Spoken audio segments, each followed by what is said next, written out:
Bawanyare cheri musudum seni ma koro yoro jana ma fara yoro sono ma ka amunum bi kan allame ni sanga in konnana ambaw fu ka wole mbando ka aw barkada ka jirola ko ma fili aw yere manyina aw sogolimbe radio jeka fola ka bo kurfina min ye fiyen sirai we 100.7 MHz ina fo awa kalma chumna ni la jami an feyano min ye kariduyo fe min ye kligan fe kanyeta ani sabano ye sanga bisabandana gusi kene misigi awye anga mako diaspora min ye bonanga floko ko tunrangi uka kene min ye tunga manke uye munu sigila to jamana arabu jamana american jamana chinois jamana wala saka seka to o jamana kanka jamana ko kibera sorono uye faso e Mali ani fana min ye faso de unye ulu munu fana be soyano ulu fana ka to min ye sigiro la ka aw mangame ka o kibaraw soro jamken dabula o kama jamken sigila min ye karamo de batungara fe ni arabjaga fo nyima soka yamariya samuga presque donc amed domina ina fo bi min ye baranyi abike karamo de batungara fe alumila akilata ani Abdou Touré o karamo abedugula mantorotala ga min ye amafo mako congé no oye kaseka watini ndima iki segalabo minyi aro jaga fo nyama ya so uyu ya mariyayi dogo kun kelin dogo kun fula abe o minen konnana minyi kligaina jam kamna la somari ngana bono gafe Abdou Touré mamtu kamara ale be shwa kolela ni wati na minyi seben ko nyebo baye boy jabate jean ale fana be wuli ka jo bala o janjo masaudu ala kani sababe kuma betefo amadu bika kana sabati minyi kligaina nala sona mamina munu saloke ko sebe do kuntumina en lelu daw makafo minye kuma ka mimbe na bola ANRC fe ni we assise national de fondation ni ka fo katni na koni ko abina glani mina joflo o glani mina jo bara wore munu bi kana yi ulu fana kuma ka nga ke o fana ka aga seka nyadon ko sebe sabula kuma info fadama en fe kana se bima minyi tunga manke uye wuli ka jo chamanke ka uka la sigidin so segere malika la sigidin so mbe usigiro jamana uka ga utala oyrawla utala fo jigi go sabula kuma fola chugo mina ka fo ko baraw na jo okoro ka fo abe glon ali abidu sebe munu nyini na iba ka fo abe glon obela jilila glani kura franti ke fo minyi famawye uka kila kurata kwa kuma kwa kura fo ga min ko shilembe ukola bi mamtu ode ka fo ame domina ina fo bi anga jamana kondana yoro wo yoro beno no yi koloshidi yoro yi anga dugu ni nyonche anga lakana tigila mobe mungu salomu ke patrouille anarafulu nu yi mawo mamine ni kartina yira wa ko tika barakable gajimana ko kanana ni takibika pièce déposer warsa ka sega passeport soro o ba jira la ka fo ko kuma kamunu fola ko ulu takalama donc est-ce que c'est deux poids deux mesures ame fa ko fana ngedon bi anga jam kankono minyi nambola orola sananga so mangafo minyi Cheikh Sall ni oyi program tungarange ulu ye wuli ka jo bake wala sa maw be se ka lafiya chugo minna amedu mena fo bigela chama beno munu nga bara benembe agence de voyage ma ulu ka bara ye bara bulu fara fly afolo obenyesi minyi ka bodugula kata dugula avion bi u ferili bo ula igi dataga o re fana wodoy maganta jola bebo kalama obisanda bana bo minyi ka bodugula kata dugula coronavirus ko fana ye o fana ka nanke o ko fana tola tama jamna no nyonche o fana mancha tuguni ble o mu fana ye akoto be nyami we kabiri anga jamana 2012 ni bamanchu ye nali damine yorobi mine klingili bingani bike mauka ibe ka fo mamun mi bo jamana ni jamana kana kumpambola anga jamana kono ulu chama ye tamasra ulu ye usina suma tamasra la o fana kala sawabi minyi egela wore kana nu o fana ye wala saka seka o agence ou deme o kana sigiti ulika jo ka seka ke minyi anga karuyi munum bi bo compagnie munum bo dugu ni dugu jamana ni jamana waseko o biu fana feri o ka agence de voyage konnana wala sa musaka ni musaka soro minyi Cheikh Sall naka maw programme tungarange ni o tungarange tire code point komi o ulu yi barake wala sa o kufana ka seka bla singa anyi baroyin aya alateme amana jida a Senegal o akeneka minyi décembre kalo laban watu de la bara inkela o minyi bara kunganka blasinka janvier kalo inkono sigatala o baro fana bisena ga mi fola amena segini mom kamaraka yamoriyai amena sinko lame o muni munu kumana keneka ani ma flaye baroke ni oye agence de voyage uluka jerejo kuluba o présidenti anu ale kumana ale programme tungarange ale yere initiateur no oye Cheikh Sali ana ale fana kumana anga je ko ma fla lame am singana fen woro munu be am soro ku dawka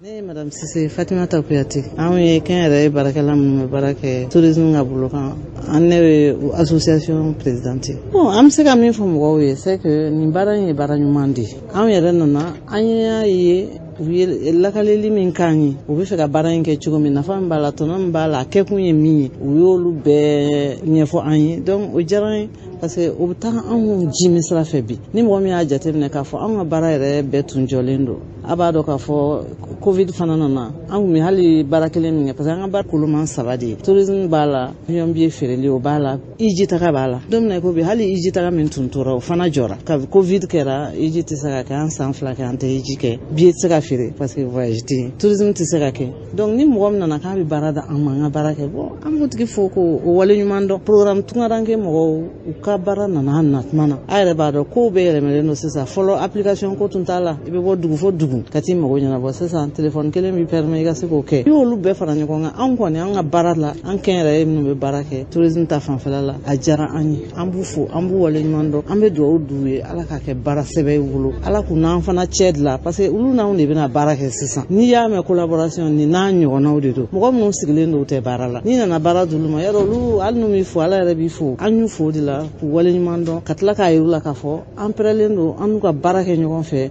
tilennenya kɔnɔ pour que bɛɛ k'i nafa sɔrɔ an bɛna baara min kɛ la an bɛ tila tuguni k'a fɔ an ka réseau bɛɛ kan ni an ka réseau komi anw ye association de ye an bɛ don min na komi Mali la agence de voyage ye agence 368 de ye anw bɛna kɛ cogo min na pour que olu bɛɛ fana ka sen don a la bɛɛ ka baara sɔrɔ bɛɛ ka se ka mɔgɔw lafiya parce que nin baara dabɔ kun yɛrɛ de lafiya ye parce que n'i ye application jateminɛ i b'a dɔn lafiya ko de fɔra an n'u bɛna baara min kɛ par exemple an bɛ taa n'a ye transport la fɔlɔ ni mɔgɔ min bɛ bɔ yan nɔ i k'i bɛ taa Kayi n'i bɛ taa bus fɛ par exemple n'a y'a sɔrɔ bus ta wari ye 1500 ye u bɛ se k'a fɔ bon aw ka 100 t'a la aw bɛ billet feere mɔgɔw ma a b'a lase mɔgɔw ma mais aw bɛ 100 ta 100 bɛ dɔgɔya mɔgɔ dɔ ɲɛ kɔnɔ mais e ka 100 multiplié par 1000 i b'a jateminɛ o la baara don n'i bi affaire wɛrɛw la tuma min i hakili tɛ jigin a kɔ cogo min an ka baara bɛɛ gɛlɛyalen don nin min mana na sisan 100 n'i y'a jateminɛ jɔna t'a la exemple de don mais jɔna t'a la baara min don n'a tagalen ɲɛfɛ nafa b'a la ani mɔgɔ min sigilen don so kɔnɔ ten i tɛ foyi la o tɛ kelen ye donc an bɛna fɔ u y'an bolo bɔ an kɔ k'an da don baara la k'an bolo don wari la anw b'a jateminɛ n'o de ye o la an ko de don ka baara kɛ ɲɔgɔn fɛ an kɔni bɛna an fanga fili a ko la pour que a ka ɲɛ olu kelen bolo tɛ a ka ɲɛ an bɛɛ bolo a collaboration an b'a fɔ ten tubabukan na collaboration ka ɲɛ an bɛɛ bolo olu k'u nafa sɔrɔ a la an yɛrɛ k'an nafa sɔrɔ a la baara yɛrɛ ɲɛmɔgɔ y'a fɔ yan nɔ ale ye mɔgɔw de ye u bi cogo min na u taatɔ la Faransi ni yɔrɔ wɛrɛw la k'u bɛ taa baara ɲini u y'a dusukun kɛ cogo dɔ la k'a bɛna ka na baara di mɔgɔw ma yan nɔ bɛɛ ka to i sigiyɔrɔ la i ka se ka baara kɛ e ka nafa sɔrɔ olu yɛrɛ min y'a initié olu ka nafa sɔrɔ anw minnu fana ye intermédiaire ye an fana ka nafa sɔrɔ a la donc o kosɔn an bɛ barika da u ye an b'u dugawu k'u ye an bɛ dugawu k'an bɛɛ ye pour que ni baara in nana a ka se k'an bɛɛ nafa an kɔni an bɛna an fasa fila la yɛrɛ yɛrɛ de pour que bɛɛ k'i niyɔrɔ sɔrɔ a la ne ye Madame Sise Fatima Takuyati anw ye kɛnyɛrɛye baarakɛla minnu bɛ baara kɛ tourisme ka bolo kan an ne bɛ association présidente bon an bɛ se ka min fɔ mɔgɔw ye c'est que nin baara in ye baara ɲuman de ye anw yɛrɛ nana an y'a ye u ye lakaleli min k'an ye u bɛ fɛ ka baara in kɛ cogo min nafa voilà donc nɛgɛw karafe nin kun ye Madame Sise Fatoumata Kouyaté, elle est agence de communication, agence de voyage, au Tchoukoula, au Luka bureau mimbe singa, elle au président Tibaï, ayi nyafolike bara misekake na famille ulu yeroma, janku ame domina inafobi. Bara caman be no ojolimbe ulu fanfela ufe nga mum sekake ka kesawabi ka wunindo datu wala sa minyi birimishi ali kana langolo ya peu briflen langolo ngana tunga fo mishideni fana kana jwa ka sorotala o ambe domina na fo bi ni bara ko na mseka fo o sigila 5 ans wala sa minyi program tungarangi absega na kana jigu mafachumna mamtu kamara amtanye masrai ajembe pepe ay ñu foka kilo ngune fanfe eti bumaranga mewa ko redi ni ko borom sega bo korom fekane digi bonanga na jugudi d'accord ok donc mom to amtanye Cheikh Salfana ya ñu foka fo ni baranda bula mun kama wala sa dingemi esinimbe no kelembe kisawi ka geleado barala bara mumbino no obe talike mamuni mbino no kelembe ka ulika joke binaka biya no obe talike anga agence de voyage ko ngela mbuka wala saka seka o dinge ka ulafa donc am seka fo bara adabula min kama amedugo ke alaka ke wi an bɛ taa ɲɛ hali bi Mamutu Kamara sisan an bɛ na wele bila min ye 16e ni o ye Conseil supérieur de la diaspora malienne président ye an n'a kun ye baro dɔ kuntigɛ dɔgɔkun tɛmɛnen baro min bɛ yen nɔ ni o bɛ tali kɛ fɛn minnu bɛ yen nɔ ni gɛlɛya b'a la o dɔ ye bi carte nina ko ye min ye Assise nationale de la refondation ANR ale baaraw senfɛ kunnafoni kun bɔla kabiri tile fɔlɔ ni tile filanan ni ɲɔgɔn cɛ k'a fɔ fɛn min kɔni ANR ye ko baaraw bɛna sigi sen kan baara minnu bɛna sigi sen kan jumɛn ye o dɔ ye k'a fɔ carte nina ko a dilanni o bɛ jɔ fɔlɔ n'a dilanni jɔla a bɛ gulo sɛbɛn o sɛbɛnna o bɛɛ lajɛlen bɛ jɔ fɔlɔ fo faamaw ka kumakan kura fɔ o fɔ furadama nin bi cɛ an b'a ye k'a fɔ an ka dugu kɔnɔnaw la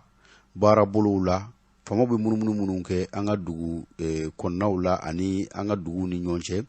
ani jamana bɔdaw n'a dondaw la u b'a jira k'a fɔ carte nina ko ce n'est plus en vigueur o kɔrɔ ye di k'a ti baara bilen nka o waati kelen fana na an bɛna ye k'a fɔ min ye carte nina kelen ye n'i taara jamana kɔkan na sabula waati min na ni kunnafoni bɔla kunnafoni in jala an caman ye sabula an minnu bɛ yen nɔ n'an bɛ tunkaranke jamukanw kɛ ani taamadenw bɛ ɲɔgɔn kalama tungamankew y'a fɔ gɛlɛya min b'u kan bi gɛlɛya la belebeleba dɔ ye carte nina ko ye maa caman ye weleli kɛ maa caman tun bɛ k'a fɛla fɔ dɔw ko k'a bɔ an ka sɛbɛnkow la maaw nisɔndiyala kosɛbɛ maaw ye wulikajɔ kɛ ka taa ni ka segin kɛ an ka consulaires ni ambassadeurs la olu y'a jira k'a fɔ k'o kumakan min fɔla ko o sɛbɛn ma ci olu ma olu t'a kalama donc ko in ye fɛn fila de ye wa 2 poids 2 mesures do wa jamana ɲɛmaaw ye mun fɔ o do wa walima o tɛ dɔgɔkun tɛmɛnen an kun ye kan bɛɛ da nin dɔgɔkun in na an bɛ tila ka segin ka na tuguni i n'a fɔ an kun y'a fɔ cogo min na sɔni ani Madiba bɛna ɲɔgɔn sɔrɔ nɛgɛjuru la allo Mohamed Cherif Aidara Madiba ani tile aba somɔgɔw ka kɛnɛ baasi foyi t'anw na ça va dɔgɔkun tɛmɛnen an ye baro kɛ Bani Cherif an kun ye lɛdu di maaw ma k'a fɔ n'an ye ɲɔgɔn sɔrɔ bi k'a fɔ an bɛ jaabi d'u ma i mana ɲininkaliw kɛ i mana i da filifili ni fɛn minnu bɔra la an bɛ tiɲɛ latika fɔ mɔgɔw ye gɛlɛya ye min ye bi carte nina ko la min ye kabiri kuma in fɔ fɔradama ni bi cɛ i b'a ye k'a fɔ min ye faamaw ye u bɛ munumunu kɛ dugu kɔnɔ patrouille ani rafule u b'a fɔ carte nina tɛ minɛ dugu ni ɲɔgɔn cɛ fana n'u ye mɔgɔ min minɛ carte nina b'i bolo carte d'identité maa min bolo kan ka wari min sara i b'o de sara nka min ye ambassade ni consulaire la a fɔra carte nina k'a ti ka don sɛbɛnw na k'o baara ma k'a bɔ sɛbɛnw na plutôt k'o baara ma daminɛ fɔlɔ dɔgɔkun tɛmɛnen kɔnɔ an kumana kan kuma b'i bolo Cherif kɛ. Merci Touré n b'a fɛ ka radio jɛ ka fɔ tunkarankew bɛɛ fo k'u waleɲuman dɔn i ka technicien fana fo kosɛbɛ tabarikala k'u fo u ka wulikajɔ la surtout diaspora wulila ka marche de protestation min kɛ duɲa fan bɛɛ avec tous les pays Afrique jamana bɛɛ u fara olu kan u ka démonstration kɛ an b'u fo dante fɔra min na effectivement an ye carte nina ko kuma nin fɔ semaine min tɛmɛnen an wulila ka fɛnw sɛgɛrɛ ka a dɔn fɛn fɔra a ma kɛ a kɛcogo la mun de kɛra parce que ni fɛn fɔra k'a fɔ ko an bɛn'a ma à partir de maintenant olu yɛrɛ y'a fɔ k'a fɔ ko la carte nina va remplacer sera remplacée par la carte d'identité biométrique a tɛ baara la ni sɛbɛn dun ma bila ka taa o tɛ se ka kɛ kosɛbɛ donc procédure bɛ sen na bɛɛ b'a dɔn fana kɔrɔlɔ min bɛ yen sisan donc occupélen ba de dɔn ni sanction ko nin na i den ko ne ye ka jaabi min den ko an kɔni bɛ sanction na kabini sanction ma na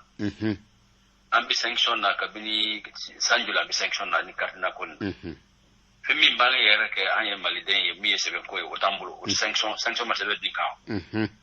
sanction bɛ se ka tɛmɛ k'a fɔ i ka baara tiɲɛna i tɛ se ka voyager i tɛ ka passeport sɔrɔ i tɛ ka papier se ko sanction ba de an ye donc sanction nin tɛ foyi bɔ an ka sanction na a bɛ dɔ de fara a kan parce que an bɛ sanction na ka ban o kuma y'a sɔrɔ bolo ma o b'a la ka a ɲɛɲini pour que communication ka kɛ a ko la parce que pour que bɛɛ ka bɔ a kalama a filanan n taara CTDEC la mais ma directeur sɔrɔ yen sini sini n bɛ kosegin ka taa a fɛ yen o nekata kun ke ode pour que mo ya donc a fo commune donc ou communication officielle que cardinal konna pour que mo pour que mo gira hakili ka sigini ko préfère la tige que pour que mo hakili ka sigini konna donc ambo barala dossier fana binde bolo ne taran dossier mu o fana pour que akake iba fo ko ya photo yamna parce que comment fora mais amake walié donc neyere mo tede neyere bitaye pour que akake nenyana fami mana bola fana dimension min nata fana ambo kuma fo la son antina ko ni training to kan na pio pour que ko akake kaje peu parce que sinon ambi fo anti suivi que ce n'est pas bien amena ni nasa o doka bo aye jajir fo ni an ka do wala akake fami do mimisa ke akala wala afin flana e fami police ke munu ye musukraba ni tulu ministra kan ka foko ni e kartina ira ka foka ti barala ordre surtout bolo koke aywa ordre surtout bolo e mo mi fana ni mo kera na kera a victime ya kola hein alors amena kuma la c'est à la ministre de l'intérieur directeur général de la police en tout cas protection civile amena kuma la soma pour que akera yoromna police akera domina akera mina donc pour que au cas témoignage dit pour que ni koni fana ka lalo définitivement pour que communication ka ke fo yorobe ou kana pour tout ce ka banque dina mina ko polo ce n'est pas possible parce qu'ils n'ont pas encore eu le document ma sebe ka fo gafé de nié ko akona ke tout amame ordre na polo amame et yorola comment est-ce qu'il peut dire que cas dina pas ce ne représente pas la carte nationale voilà donc nous dolu karambo wari mun namgo bolo we fevre mais ka foku fo abna kuma mugo bana kuma ni ceri kana mugo hakili la wulni kon na tiete ando amna kuma la se ala se romani ala son na ala sona voilà kunungo minyi anga jamana dokelaw amba fo muma ko entrepreneur oluka kene do fana kun sigila e kumbe kene inga tungarange u ka jere jekulu 16e bitare soro kene kan chugodi dalu ejmay et quand on raconte il y a beaucoup nuit de l'entrepreneuriat du Mali à 7e édition dernière moi entrepreneuriat bokateme anka donc diaspora durante moi be entrepreneuriat la Mali kono ani Mali ko kan donc ne keraye ka aye panel animé ka anga dimisunu mumbe ya mumbe kalana ka ulano ya ibiseka entrepreneuriat ke chogamina o ayo panel animé ye famu ya chama sorala sami temene dolu nana do yo famu mi sorala u ka entreprise la ka unana o fu témoignage fanake donc en de fanake nyina maintenant entrepreneur mu ye cheselendo mu ye barake trophée d'Uruma. Donc, n'est qu'un trophée de la diaspora pour donner aux meilleures entreprises de la diaspora. D'accord. Un trophée, ça va dire. Et neuf trophée d'Iranema. Aïwa, tabarkala. Parce que l'investissement la Guinée, Niger, et Burkina. Et aux États-Unis aussi. D'accord. Donc, nous avons un trophée pour l'investissement entrepreneuriat en dehors du Mali. Félicitations. Voilà. Au fond, il faut allez-y, avec plaisir, ok. Voilà. Parce qu'il y a deux mental donc je crois qu'à toi, Kodiaou et Diaby avec Francis. Et Kassim ka émission dollar. D'accord. Aya foko do sigile mbi bamano kono ya. Uba udabe don diaspora kumana. Ka soro sigile bamano kono ya.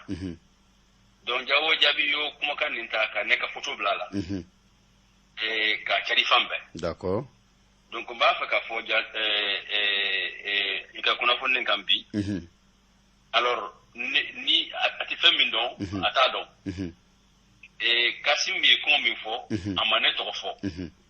encore do de sigilen bi bama chama sigilen bama ko na ya dabi do diaspora ko la kasoro ku sigilen diaspora ko no oti ne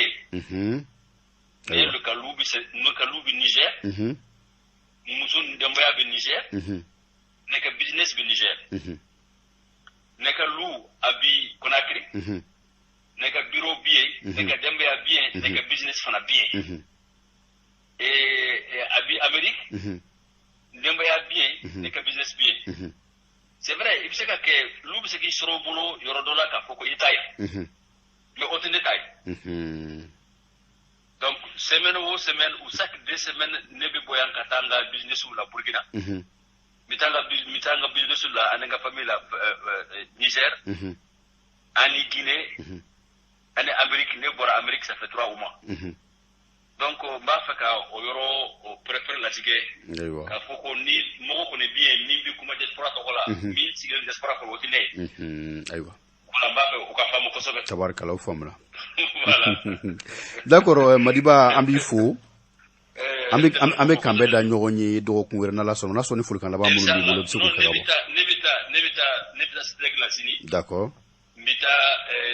ministère là un directeur général aussi de la police d'accord koni pousse que koni ka 1000 don ayo don pour que dimanche 1000 nato sala ya ba soro ka fo kuno funi jonjon bambulo am seka partager be mani ala son tabarakala o jalani merci beaucoup merci bien Mohamed Faidara merci bien Madiba minyi momtu kamara ni kunyi Mohamed Chérifo Aidara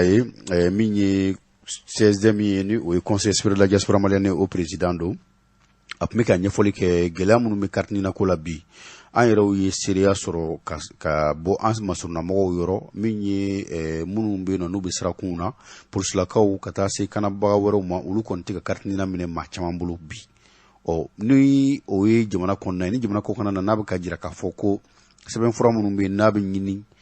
passeport n'a ɲɔngo k'a ma bɔ olu la maaw kɔni bɛ k'u yɛrɛ ɲininka n'o y'a sɔrɔ fɛn ici c'est 2 poids 2 mesures n'o y'a sɔrɔ jamana kɔnɔna na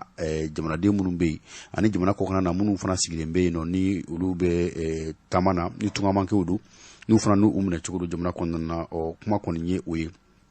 mamtu an bɛ wagati min na i n'a fɔ bi an ka jamana kɔnɔna na min ye wulikajɔba ye o kɔni kɛlen bɛ sabula jamana ɲɛmaw u bannen bɛ fɛn caman ma minnu tun bɛ yen nɔ n'a kun kɛlen bɛ dantɛmɛ wale ye an ka jamana kɔnɔ min ye fanga tɛmɛnen olu ka waatiw la gɛlɛya tun bɛ ka ta k'an sɛgɛrɛ marabagajugu ni maa danajugu fɛ a kɔni bɛ dɔgɔkun dama bɔ kabiri janvier kalo o tile 10 n'a a dɔgɔkun 3 bɛ dafa sini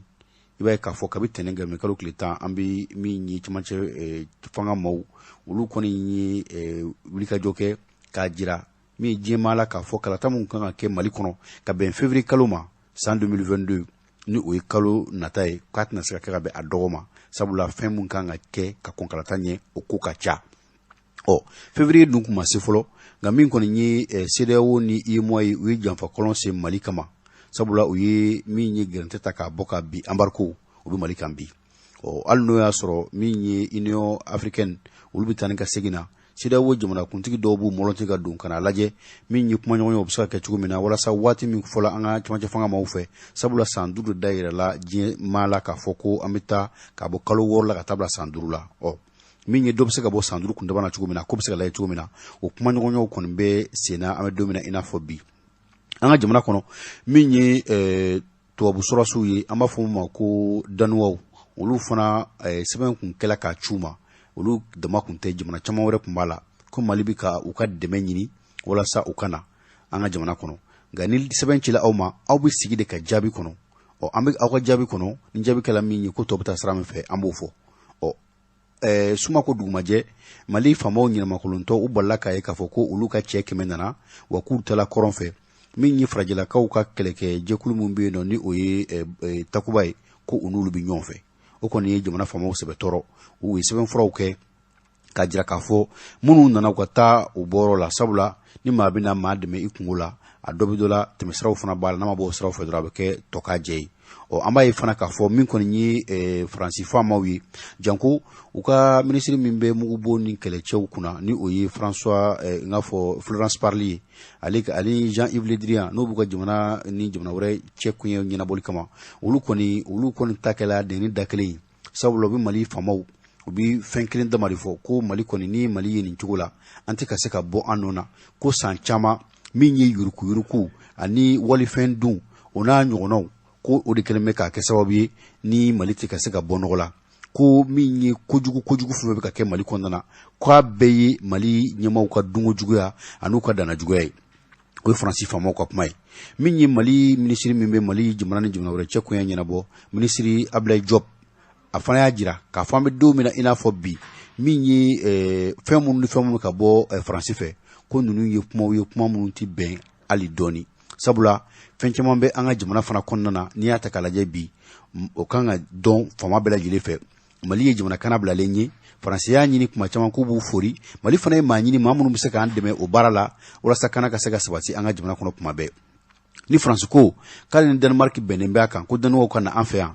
anw ye dɛmɛ ɲini u fɛ gana cogo min filɛ nin ye o ma diya anw ye o gɛlɛya kɔni bɛ sen na an bɛ don min na i n'a fɔ bi mali ɲɛmaaw kɔni y'a ɲini k'a fɔ k'u ka segin u y'a jira k'a fɔ ko seginni kɔni bɛ kɛ ka mɛ ko sisan tɛ ko sabula ko minɛn minnu nana kolo ka girin f'u ka taa dɔgɔkun kelen dɔgɔkun fila dɔgɔkun saba walima kalo fila donc kumaw b'o yɔrɔ la n'o y'i bɔ a la alimaɲikaw fana olu ka jamana kan olu fana y'a jira k'a fɔ k'u ka kɛlɛcɛw bɛ mali kɔnɔ ko foyi t'u bɔ Mamutu ko sabula ko mali ko kelen bɛ k'a fɔ ko mali kɛlɛ dama don k'o tɛ dɛ ko jɔyɔrɔ ɲini kɛlɛ de bɛ mali kɔnɔ n'o ye setigi jamanaw ye bɛɛ bɛ fɛ ka i yɛrɛ yira bɛɛ bɛ fɛ ka ko dɔ kɛ mali kɔnɔna na ko donc k'olu bɛ yan nɔ k'olu tɛ taga mali kuma wɛrɛ t'olu bɔ yan nɔ jalakikan t'olu bɔ yan nɔ o ye Allemagne fana ka kuma ye an bɛ wele bila jamanadenw ma kɛrɛnkɛrɛnnenya la anw minnu bɛ jamana kɔkan na aw ka fɛla ye min ye k'an ka jamana faamaw bilasira nin waati gɛlɛn in kɔnɔna na transition bɛ gɛlɛya kɔnɔ embargo bɛ jamana kan min ye gɛlɛya misɛnninw fana ye opérateur économique ni an ka jamana jurabaw olu ye a jira k'a fɔ olu kɔni labɛnnen don ka jamana dɛmɛ walasa an ka bɔ nin dingɛ kɔnɔ nka yela kuma dɔ la k'a fɔ fɛn minnu bɛ yen nɔ n'u ye o sɔngɔw k'a fɔ k'olu bɛ ɲɔngiri walima sɛgɛsɛgɛli bɛ kɛ olu la o caman fana bɛ yen nɔ min ye jura mankanniw ye ani jurancininw olu y'a jira k'a fɔ ko olu b'a sɔrɔ gɛlɛya kɔnɔna na k'u tɛ se k'a feere bin kan min ye sɛgɛsɛgɛliw ye o daminɛnen bɛ k'a lajɛ yɔrɔ minnu bɛ yen nɔ ni gɛlɛya b'o yɔrɔw la o mɔgɔw y'a san yɔrɔ minnu na est ce que kabi yɔrɔ la gɛlɛya bɛ yen walima gɛlɛya bɛ fan jumɛn o baaraw bɛ senna bi yɔrɔ dɔw kɔni bɛ olu datugula ka ban an ye o jaw ye an ka foroba kuma yɔrɔw kan Facebook ni a ɲɔngɔw caman Mamutu an bɛna nɛgɛjuru sira di an ka jamanadenw ma minnu taamana minnu bɛ yen nɔ n'olu bɛ Bamakɔ walima n'u bɛ Bamakɔ ani Kayi ka taa se Menaka Agala ok olu tɛ weleli kɛ nka minnu bɛ jamana kɔkan na nɛgɛjuru bɛ u bolo 00 200 Mamutu an ka numéro fɔlɔ in sɔnna walima a ma sɔn n'o ye 24 76 29 voilà 00 223 20 24 76 29 00 223 20 24 78 78 00 223 20 24 98 98 n'i ye nɛgɛjuru banba o la i n'an bɛ ɲɔgɔn sɔrɔ an bɛ baro kɛ bonya ni karama ani ladira kɔnɔ Mamutu an ka taa baro la aw minnu bɛ mali kɔkan na min ye transition an bɛ ale kɔnɔna na min ye gɛrɛntɛ sirilen bɛ an ka jamana na situation caman bɛ yen nɔ a bɛ jamana kan aw b'a kalama a bɛ fɛ ka da don baro la a bɛ se ka weleli kɛ nɛgɛjuru sira la min ye 00 223 20 24 76 29 20 24 78 78 20 24 98 98 n'a y'o kungo an anw bɛ ɲɔgɔn sɔrɔ hakilila minnu bɛ aw la a bɛ se k'o di an ma bonya ani karama kɔnɔna na allo Mamutu an tɛ nɛgɛjuru sira dɔ in lajɛ min ye 78 78 98 98 donc lamɛnbaaw aw minnu bɛ ka an lamɛn nin waati in na a bɛ ɲini ka dɔgɔkun dama bɔ min ye nɛgɛjuru sira ye bisibasa b'a la kosɛbɛ sabula nɛgɛjuru sira ye 3 ye nka minnu lakodɔnnen don kosɛbɛ o de ye 20 24 76 29 ye totalement kɔni dɛsɛ tɛ se ka tɛmɛ nin kan sabula min ye nɛgɛjuru in ye a bɛ waati jan bɔ ni a cili kɛla ale fɛ a bɛ tigɛ sira la walima a bɛ mankan kirikara dɔ bɔ an y'a ɲɛf'u ye ka dɛsɛ nka olu sɛbɛn k'a ɲɛnabɔ a ye don allo a y'a lajɛ allo Abdou allo Grand Sila ko bɛ di ayi mantɔrɔ tɛ yen nɔ i yɛrɛ dun alhamdulillah an bɛ Ala tanu alhamdulillah ko min Mamutu fo Grand Sila Mamutu i ka maa ɲɛnaman don wa non i b'a dɔn ne kɔni hali ne ka dan kabara min bɛ dabɔ yan ka mɔgɔ ɲɛnamaw ye ayiwa e kana kabarakaw ɲɛ don ne yan dɛ il faut faire attention défense b'u bolo dɛ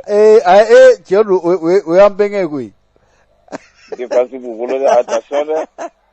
sɔrɔ kamara o y'an bɛnkɛ de ye dépense bɛ ale bolo technique bɛ Mamutu bolo tiɲɛ yɛrɛ la jamana b'u bolo dɔw fana bɛ Gabon ye wari b'u bolo o fana tiɲɛ donc k'aw bɛɛ fo karamɔgɔ de kɔni baasi t'a la a ye mantoro tɛ karamɔgɔ la a ka kɛnɛ a na kɛ a bɛ vacances la min kɔni congé sɛgɛnlafiɲɛ b'o ka muso kan ja n'a ma to k'a fɔ an ye de an ja tigɛlen awɔ a bɛ congé la ko Ala ka a ka vacances kɛ ami ka Musa Sall fo ka n yɛrɛ terikɛ Musa Ala ka hinɛ Ala ka Musa Kulubali awɔ tabarikala an tɛ sɛgɛn ka dugawu k'a ye ka Kamara fo ka Monsieur Aruna Kulubali fo effectivement ka Tijani Mariko fana fo ka Musa Sall fo ka Musa Kulubali ka denbaya fo fana ka tila ka Kadama Ture fana fo a bɛ Faransi effectivement ani i yɛrɛ terikɛ Buki Bokari Sigi Jara ka tuma émission ka girin kan fana fo Aminata Diallo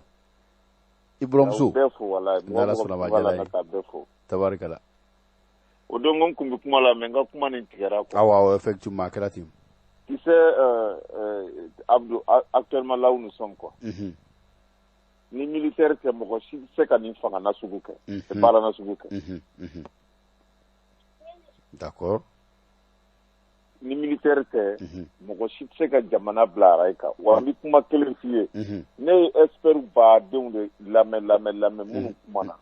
u ko démocratie tɛ jamana si bila avancé mɔgɔ dɔ de bɛ na ale de bɛ baaraba kɛ ka sɔrɔ ka démocratie bila point na bon n'i y'a jateminɛ o ye tiɲɛ de parce que n'i ye Amérique yɛrɛ lajɛ Amérique ye guerre civile de kɛ pour que ka démocratie ni instaurer ka ɲɛ ka sariya sigi ka ɲɛ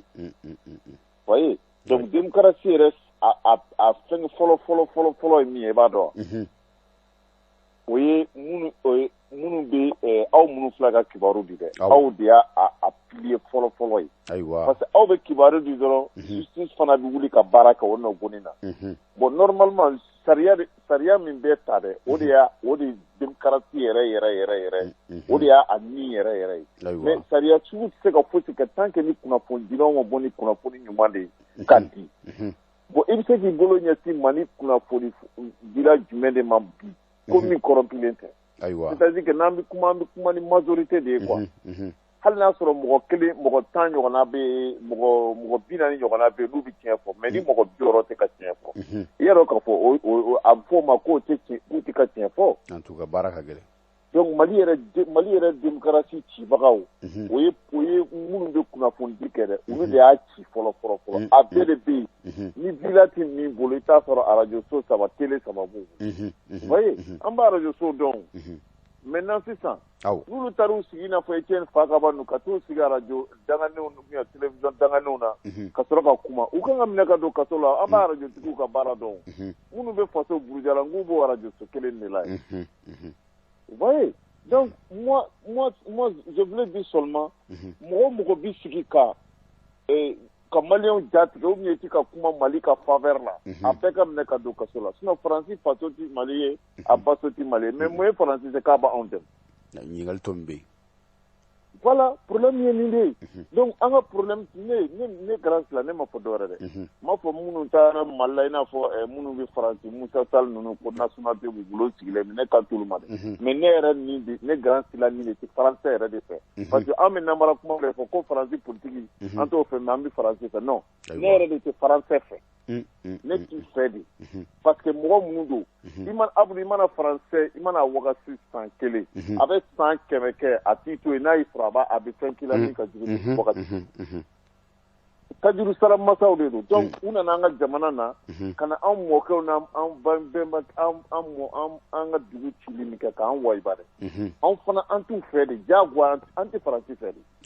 maliyɛn bɛɛ kan ka nin bila a kunna an tɛ k'u fɛ fo lahara jɔ don k'a fɔ ko n bɛ Faransɛw fɛ n tɛ politiki non o ye nanbara kuma de wa an bɛ kangari kelen da n'u magara an ka président na don o don an ta bɛ juguya ni Palestine ye an bɛ juguya ni Algérie ye Ala kana s'o ma a b'an ni Faransɛw de cɛ a population n'a fɛn bɛɛ n'u magara an ka mɔgɔ la an ka ɲɛmɔgɔ la an b'an vanser cogo o cogo an bɛ fan o fan an b'an vanser an tɛ to yen bon filɛ k'a fɔ k'u bɛ Tuaregiw dɛmɛ n'a y'u diya u k'u dɛmɛ quoi mais m'a dɔn Touareg 95% bɛɛ bɛ Mali de fɛ mais fɛn o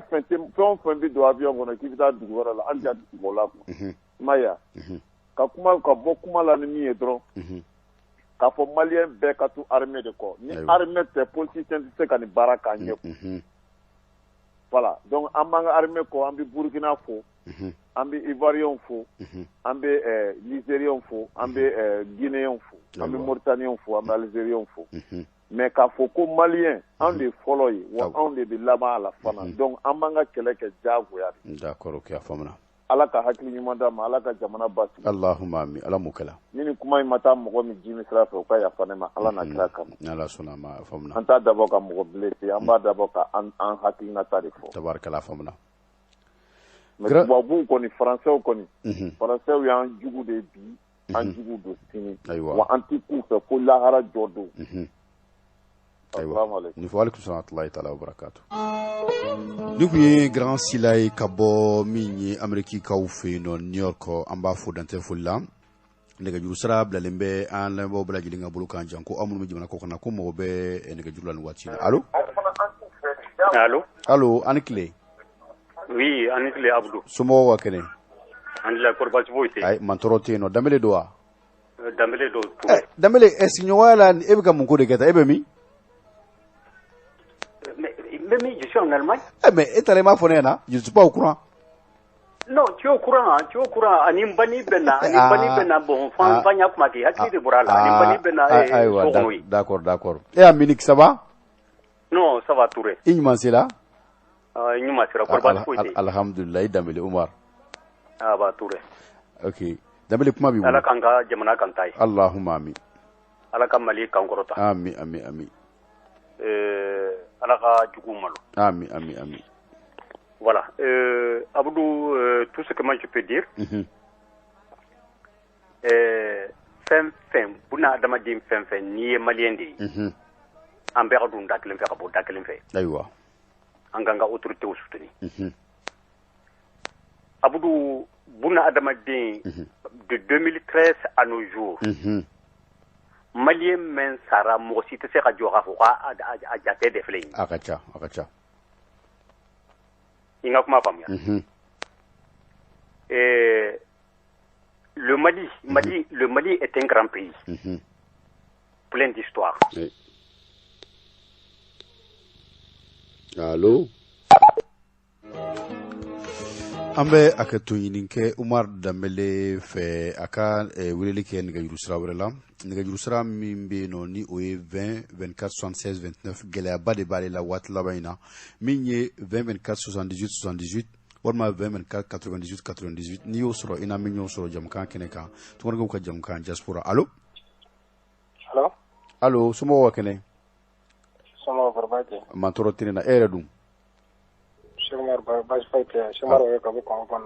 Umar Wage Congo Brazzaville kɔrɔ baasi tɛ yen Congo Pointe Noire oui kɔrɔ baasi t'aw la yen alhamdulillah ça va an bɛ ka mission de lamɛn ayiwa aw bɛ dɔn k'an b'a lamɛn ka d'an ye ayiwa an da don a ka baro la jamana in kɔnɔ an bɛ kɛ an ka transition kɔ u bɛ taabolo min na ko taabolo ka ɲi ayiwa an ye Job ka discours an y'a ye France 24 la u y'a wele bon an y'a ye RTM fana la u ye kuma pɔsɛ a ye repose min ko ye o diyara n ye kojugu ayiwa o tɛmɛnen kɔfɛ d'accord mɔgɔ tɛ se ka na mɔgɔ dɛmɛ i ka du ko la n'a ma sara i la ka bɔ i ka du la ka na fɔ i bɛna fɛn wɛrɛ bɔ ne ka du la k'a sɔrɔ min tɛ den i bɛ fɔ de dɔ fɔ i bɛna n ka du la an bɛna bɛn fɛn dɔ la i bɛna i bɛ sɔrɔ kɛ sagi i bɛ sagi kuma na an bɛ bɛn fɛn kan an kan ka ko kɛ cogo min an b'o ɲɛfɔ ɲɔgɔn ye mais quand ne taara f'i k'i kana n dɛmɛ n ka baara la e tilala don wɛrɛ e bɛ nana e m'a fɔ ne e tilala ka taa baarakɛ la k'i taara baara kɛ e taara mɔgɔ sɔrɔ ka t'u fara kan ye k'a sɔrɔ i ma ordre d'i ma a bɛ se ka kɛ sara bɛ ne bolo dɔn a bɛ se ka kɛ sara tɛ ne bolo dɔn o tɛ se ka kɛ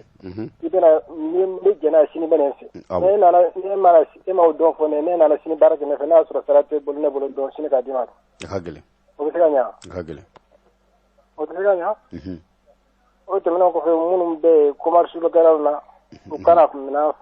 fɛn da gɛrɛ minɛn bɛ feere da min na u ka jateminɛ kɛ u ka minɛn feere o la ko suman gɛlɛla suman date tɛ suma la koyi u kana minɛn fɔ fɛn da gɛlɛn n'u ye fɛn fɛn da gɛlɛn comme chambre commerce u ka yaala u ka mɔgɔw de bulonɲɛ fɛn fɛn mana fɛn da yɛlɛ u ka bitigi datugu santé bɛ se ka jɔ dɔw Bamako i bɛ taa a bɛ se ka taa 2 kilomètres so dɔw jɔlen bɛ ko san 5 san 4 bɔ mɔgɔ t'a kun a bɛ fɛn fɛn ka minɛn gɛlɛya mɔgɔw bolo ko jamana bɛ transition kɔnɔ transition ye nin gɛlɛya kɛ transition ye gaz yɛlɛ est-ce que transition nana ka sɔrɔ gaz gɛlɛlen bɛ hali an bolo Congo a caman kun bɛ a caman bɛ magasin kɔnɔ a caman bɛ dépôt la a caman bɛ dépôt la a bɛ fɛn gɛlɛya ɲɔgɔn bolo Congo yan nɔ fɛn caman bɛ yan nɔ a bɛ bɔ yan nɔ mais gɛlɛya bɛ yɔrɔ bɛɛ de a bɛ jateminɛ kɛ transition t'a baara kɛ o transition t'a dilan a bɛ dépôt la a bɛ ko embargo bɛ jamana kan dɔrɔn a bɛ minɛnw gɛlɛya n'importe comment n'u ye fɛn fɛn gɛlɛya samaro commence ka wuli ka jɔ a ka jɔyɔrɔ la u ko mɔgɔw min bitigiw datugu u ka sukaro jigi u ka minɛn jigi k'a bɛɛ ma u ka malo jigi k'a bɛɛ d'a ma n'a bɛ minɛn gɛlɛya n'o bɛ ko transition de bɛ tɛ sogo gɛlɛya transition tɛ saga feere transition tɛ saga gɛlɛn bɛɛ wulila k'o minnu tun bɛ village la bɛɛ wulila ka taa Bamakɔ maa caman bɔra bagan mara la transition n'o ye gɛlɛya bɛ tulu gɛlɛyara diɲɛ fan bɛɛ hali an bolo Congo yan tulu gɛlɛn bɛ fo 28 000 francs bi tulu dɔrɔmɛ 10 an t'a feere an yɛrɛ ye tulu feerela de hali safari min kuma an kun b'a feere 40 an b'a feere 30 an b'a feere 40 gɛlɛya bɛ diɲɛ fan bɛɛ de n'a bɛ taa fɛn transition nɔ tɛ transition bɛ jamana basigi de a bɛ sɔrɔ ka di policiers ma policiers de y'an bila nin gɛlɛyaba in kɔnɔ i y'a ye olu ko an ma jɛnɛ a ka ca dɛ a donna ta bɔ olu ye san 30 k'a la olu ye mun de kɛ a gɛlɛya la u ma san 30 k'a la ok la ministère ye jamanadenw de ye jamana jugu tɛ jamanadenw de ni policier min tɛ sɔn ma i ka masa ta i ka taa fara u kan ayiwa tabarikala an de bɛ vote ye ministère ye jamanadenw de ye u ma ka sɔn ni ministère ye dɛ n'u bɛ dɛmɛ ka don i ka dɛmɛ i ka bolo don a la ka ban bɛɛ ka baara kɛ min tɛ sɔn ma i bɛ sigi n'i y'a fɔ ko sukafo bɛ i ta ye min ye i bɛ taa fɔ n'i bɛ taa fana i da di surtout ayiwa tabarikala faamuna mais aw tɛ taa olu de y'a kɛ u ye embargo bila an kan n'olu y'a fɔ k'u jɛnnen bɛ hali san 30 ministère na ministère aw tɛ se ka foyi kɛ n'a bɛɛ jɛnnen ko an jɛnna n'a ye mais dɔw bɛ wuli ko san 30 san 5 ka ca dɛ san 4 ka ca dɛ kalo 6 kalo 5 a ye mun de kɛ a bɛɛ tun bɛ dɔrɔn bɔra ka fanga la a faamuna Chema Wage fɔ mais bɛɛ de don a la Wage bɛɛ fɛ mara jamana wari ngalama u ye min mana ngalon tigɛ ka da ministère la ou ka directeur na Mali bɛɛ de ministère do n'Ala sɔnna ma Chema Wage ka bɔ Congo Point Nord an b'a fo dantɛ foli la nɛgɛjuru b'aw ka bila la 20 24 78 78 20 24 98 98 bien sûr bɛ 00 223 bila a ɲɛma aw minnu bɛ jamana kɔ kana nɛgɛjuru b'aw ka bila la walasa ka se ka hakilila di cɛmancɛ fanga taabolo kan allo minnu bɛ weleli kɛ min ye nɛgɛjuru fɔlɔ min bɛ yen nɔ ni o ye 20 24 76 29 a y'o to yen o sira tɛ ka sɔn 20 24 78 78 20 24 98 98 maa bɛ nɛgɛw la wa Mamutu allo allo allo allo allo oui ani tile assalamu alaikum wa alaikum salam somɔgɔw kɛnɛ ne ye Karim Jara de ye ka bɔ Guinée équatoriale Karim Jara Guinée équatoriale oui Karim i Jara kuma b'i bolo bon an bɛ fɛ an da don a ka baro la awɔ kuma b'i bolo Karim kɔngɔ minnu bɛ kɔfɛ bon an kɔni an degunnen don ne yɛrɛ kɔni kunnafoni dɔw bɛ n'i y'a mɛn Mali kan a bɛ n degun trop oui mais sisan n yɛrɛ bɛ k'a faamuya k'a fɔ bon mɔgɔ minnu bɛ ka sa u bɛ k'a fɔ ko k'an ka armée attaquer a donna ta bɔra ten donc cela veut dire que tubabuw de bɛ ka k'olu dɛmɛ ni u ka situation in b'o de yira sinon an ka mɔgɔw bɛ ka sa u bɛ ka ko tila ka kɛ côté de rebellion côté de djihadistes ye mais djihadistes bɛna k'an attaquer o ko bɛɛ lajɛlen kɔfɛ n'a fɔra ko solution bɛ ɲini o la bon aw bɛ fɛ ka aw sen da o kan y'a dɔn o kɔni ye a yirala kɛnɛ ka sisan k'a fɔ ko min kun dogolen don o bangela dogo t'a la bilen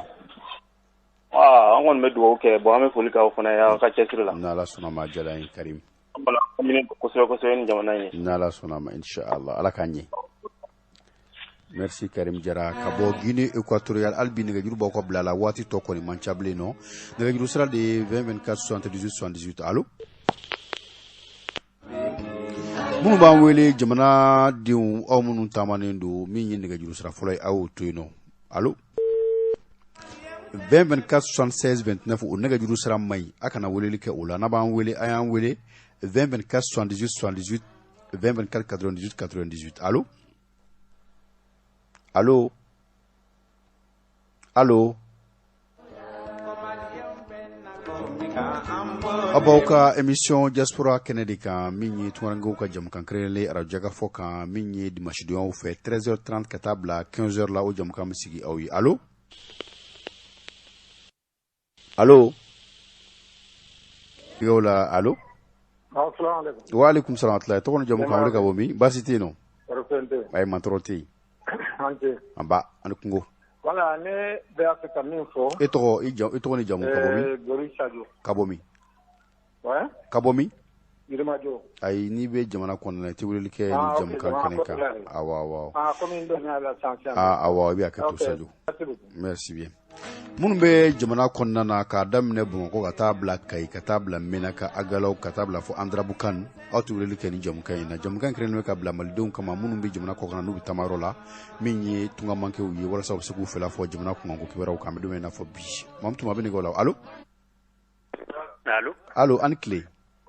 wa ani tile amba tɔgɔ ni jamu bɛ k'an wele ka bɔ min Umar Dambele do tuguni Allemagne Umar Dambele b'a ka to nɛgɛjuru kun fosi la voilà vraiment bon t'a dɔn problème bɛ réseau la quoi ay ete anw de do a b'anw de fɛ yan okay. an ka ligne dɔ de bɛ o man ɲi kosɛbɛ ok Abdou bon comme il y a kuma bila yɔrɔ min ma malien bɛ an bɛɛ fɛn fɛn n'i ye malien ye an bɛɛ ka tugu an bɛɛ ka wuli ka jɔ ka tugu an ka autorité mɔgɔw kɔ parce que minnu bɛ Mali la u tɛ se k'a faamuya an fɛn fɛn bɛ tunga na waati nana an tɛ se k'an kun wuli mais an bɛ don min ko bi africain bɛɛ wulila ka tugu Mali quoi a bɛɛ donc vraiment n y'a fɔ cogoya min na de 2013 à nos jours mɔgɔ min sara mɔgɔ si t'a dan dɔn ayi a ka ca dɛ donc c'est inacceptable k'a fɔ ko i bɛ taa an ka denmisɛn minnu bɛ terrain kan n'o y'an ka sɔrɔdasiw ye an dɔgɔw n'an faw n'an denw n'an mɔdenw k'a fɔ ko jeli bɛ taa ta ka na mɔgɔ wɛrɛ labalo la vraiment les Maliens ne sont, excusez-moi sur le terme, les Maliens ne sont pas dupes. Donc an bɛɛ ka wuli an ka jɔ comme i n'a fɔ cɛ kelen den ni muso kelen den an ka to k'an ka autorité mɔgɔw kɔ parce que pour le moment fɛn fɛn n b'a ɲini politicien bɛɛ lajɛlen fɛ fɛn fɛn bɛ politique la a bɛɛ ka politique ye k'a ye k'a to yen waati in f'an ka jamana bɛ bolo mɛn k'a ka bɔ kɔnɔ quoi. A faamuna. Parce que an tɛ foyi ɲini an bɛɛ b'a ɲini de jamana in bɛ ɲɛ cogoya min na an bɛɛ b'a ɲini o cogoya de la. Ayiwa tabarikala. Voilà i kɛra diɲɛ yɔrɔ o yɔrɔ rien ne vaut que la patrie. Mɔgɔ hali foyi tɛ mɔgɔ faso bɔ yen foyi tɛ mɔgɔ faso bɔ. Siga t'o la. Voilà donc n'a kɛra tan an bɛ taa bon n'i y'a jateminɛ force étrangère min bɛ yen n'i y'a jateminɛ français fɛnɛ mɔgɔ 50 ni mɔgɔ 3 de sara malien mɔgɔ joli sara. A ka ca. Voilà donc an ka militaire su tile fɛ su fɛ anw ka militaire de bɛ maka faga est-ce que jɔn y'o kuma kɛ. A kuma kɛ bawo a man ca kosɛbɛ. Voilà donc ne kɔni bɛ min fɔ Abudu ka ala tu sanfɛ dugumasakɔrɔ tɛ bin dun. Voilà ka ala tu sanfɛ dugumasakɔrɔ tɛ bin dun. Ayiwa. Donc an k'an tɛgɛ di ɲɔgɔn ma n'a bɛ kɛ min ye a ka k'o ye parce que kuma dɔ bɛ yen n'an y'a fɔ a b'a fɔ anw bɛ tunga de la la raison pour laquelle kuma dɔ bɛ yen n tɛ se k'a fɔ quoi. Voilà n'a kɛra k'a fɔ ko n sigilen bɛ Mali kɔnɔ kuma wɛrɛ bɛ yen n bɛ se ka min fɔ n tɛ yen mais n'i tɛmɛna ka si degré dɔ ma a bɛ fɔ ko aw bɛ tunga de la o de kɛlen bɛ k'an ni tɔɔrɔ an kɔnɔ quoi. Bon n'i y'a ye fana an nana tunga na kun de y'an sababu ka na tunga na. Siga t'o la. Voilà sinon foyi tɛ mɔgɔ faso bɔ dunya na. Donc ne kɔni b'a ɲini malien bɛɛ lajɛlen fɛ ala kama i y'a mɛn donc k'a fɔ an ka autorités ɲɛna yɔrɔ min les lieux qui sont très très sensibles u ka renforce bila yen i y'a mɛn donc ka yɔrɔ bɛɛ mina voilà u ka yɔrɔ surtout ani Niger cɛ frontière la i y'a mɛn donc u ka c'est-à-dire u ka fɛn bɛɛ kɛ pour que ka yɔrɔ bɛ sécuriser parce que foyi tɛ mɔgɔ fa jamana bɔ. A faamuna. Voilà donc ala ka an ka jamana kan ta ye. Allahumma amin. Voilà vraiment maliyɛnw kana sira u kana yogoyogo u kana foyi u k'a dɔn k'a fɔ ko ala ye kelen de ye n'i ye ala mina kelen ye kelen don n'i y'a miiri ko 100 dɔ a bɛ ba kelen bɔ. Ayiwa tabarikala. Voilà k'ala tu sanfɛ dugumasakɔrɔ tɛ bin dun. Ayiwa a diyara n ye. Voilà merci. Ayiwa merci bien Kaloso bɛ jɛn wa. Kaloso tɛ ja. Kaloso b'an ta ou bien a bɛ jɛn. Alu b'a dɔn kɛ dɔrɔn Kaloso b'a dɔn kɛ Kaloso D'accord, merci. Nous nous marre d'amener Kabo, Allemagne mini Kamba fo dante fulla. Jamkan ko am se ka fo wati mu sumana ka di ama o sela aban lambe fuli ke kata bela jili makabela jili wala nyumando nala mabasike aw ni on million soro yano minyi karwere ni kene kilinga nala ma anga jo ana mamtu kamara de kumbe shwa kolela minyi ka jamkan la samo de ngana bonake Abdou Touré kramo de batungura abe dugula mantorota la ga minyi abi congela ne ma fuma ko sengela bo o minyi nyima so yo dama doko kun kren doko kun fula na la somana tawla am nyon soro jam kan wero keneka akambe alaka kere ere ke malini mali dimbela jili nyala kan jamana kulusuma ka ke mali don ire sagui akambe bye bye.